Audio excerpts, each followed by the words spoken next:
देश का सबसे बड़ा स्टाम्प घोटाला। जी हाँ, आज ज्ञान गंगा के इस 3 पत्ती कार्यक्रम में हम आपके साथ साझा कर रहे हैं सबसे बड़े स्टैम्प घोटाले की।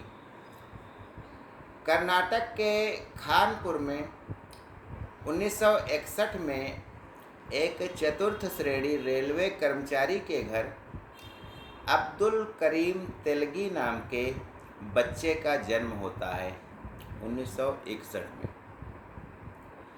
बचपन में ही पिता का देहावसान हो गया था। घर की जिम्मेदारी अब्दुल करीम तेलगी पर जब आई तो उसने रेलवे स्टेशन पर सब्जी का ठेला लगाना प्रारंभ कर दिया। आर्थिक स्थिति उसकी तो खराब ही रही। इसके बाद वह पैसा कमाने के लिए सऊदी अरब चला गया। अरब से वह 1980 में बम्बई फिर से लौटा और फर्जी पासपोर्ट बनाने का काम उसने शुरू किया, जिसमें वह 1991 में पकड़ा गया। छूटने के बाद अब्दुल करीम तेलगी सोचने लगा कि हर्षद मेहता का भी अभी शेयर घोटाला हुआ है, जिसके कारण स्टाम्प की कमी हो गई है, तो क्यों न मैं स्टैम्प पेपर बेचने लगूं। उसने लाइसेंस बनवाया और नासिक की पुरानी टकसाल से पुरानी मशीनें खरीद ली जो स्टाम्प पेपर छापती थी। अब स्टैम्प पेपर पर सुरक्षा चिन्ह जो होते थे उनकी हूबहू नकल करके उसने स्टैम्प पेपर छापना शुरू कर दिया। बैंकों, बीमा कंपनियों, स्टॉक ब्रोकर्स को फर्जी स्टैम्प वह सप्लाई करने लगा। धीरे धीरे उसका यह धंधा बढ़ता गया और महाराष्ट्र के बाद 16 राज्यों में उसने फर्जी स्टैम्प खपाने का नेटवर्क बना लिया। 300 लड़कों को उसने हिसाब रखने के लिए काम पर अपनी कंपनी में रखा और ये लड़के मोटे कमीशन पर स्टैम्प बेचने लगे। कहा जाता है कि 10 रुपये का स्टाम्प हो चाहे 10,000 का स्टाम्प हो, उसके छापने की तकनीक तो एक ही होती है। तो तेलगी ने छोटे स्टाम्प नहीं, बड़े बड़े मूल्य के स्टाम्प पेपर छापकर 80,000 करोड़ रुपया कमा लिया। उसके बाद 1995 में उस पर केस दर्ज हुआ, किंतु बड़े अधिकारियों, नेताओं और पुलिस को करोड़ों रुपए की घूस देकर वह 2001 तक गिरफ्तारी से बचता रहा।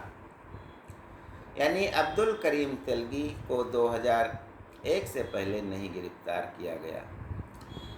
लड़कियों का वह इतना अधिक शौकीन था कि बम्बई की एक बार डांसर पर उसने 1 घंटे में 93 लाख रुपए की गड्डियां लुटा दी, जिसके कारण वह बार डांसर बम्बई की सबसे धनवान बार गर्ल बन गई। जेल के अंदर वह करोड़ों रुपए खर्च करता था और 5 स्टार होटल जैसी सुविधाएं जेल के अंदर उसे प्राप्त थीं। 4 मसाज करने वाले लड़के उसने रखे थे जो उसके शरीर की मालिश करते थे। मनचाहा खाना खाता था। 2006 में उस पर केस जो चल रहा था वह फाइनल हुआ और 202 करोड़ रुपए का जुर्माना और 30 साल की सज़ा अब्दुल करीम तेलगी को हुई। अब यह सज़ा काटने जब वह जाता है जेल में, वहाँ भी करोड़ों रुपए रिश्वत दे करके अच्छी अच्छी सुविधाएं ले करके अपना जीवन जीता है। इस पर सीबीआई ने नार्को टेस्ट भी किया था, लेकिन डॉक्टरों को करोड़ों रुपया दे करके वह सच उगलने से बच गया, झूठ बोलता रहा और उसने कभी भी सच नहीं बताया। अब जब जांच आगे बढ़ रही थी तो इसमें कई नेता और कई अधिकारियों के नाम सामने आ रहे थे, और जब राजनीति किसी घोटालेबाज के साथ जुड़ जाती है तो उसकी बहुत अधिक बदनामी होने लगती है, जिसके कारण ऐसा कुछ किया जाता है कि राजनीति के जो नेता हैं वह अपराधी के साथ उनके संबंधों का खुलासा न हो पाए, और इसीलिए तेलगी को जेल में ही एड्स का इंजेक्शन दे दिया गया था और 2017 में वह तड़प तड़प कर मर गया। यह थी हिंदुस्तान के सबसे बड़े स्टैंप घोटाले की बात जो अब्दुल करीम तेलगी ने किया था, और उसका अंत वैसे ही हुआ। कहते हैं कि जब हम कोई गलत कार्य करते हैं तो जो हमारा अंत है वह भी अच्छा नहीं होता है, हमें प्रकृति न्याय देती है। इसीलिए गीता में कहा गया है कि जैसा कर्म करोगे वैसे ही आपको फल मिलेंगे। ज्ञान गंगा में बस आज इतना ही। जय हिंद, जय भारत।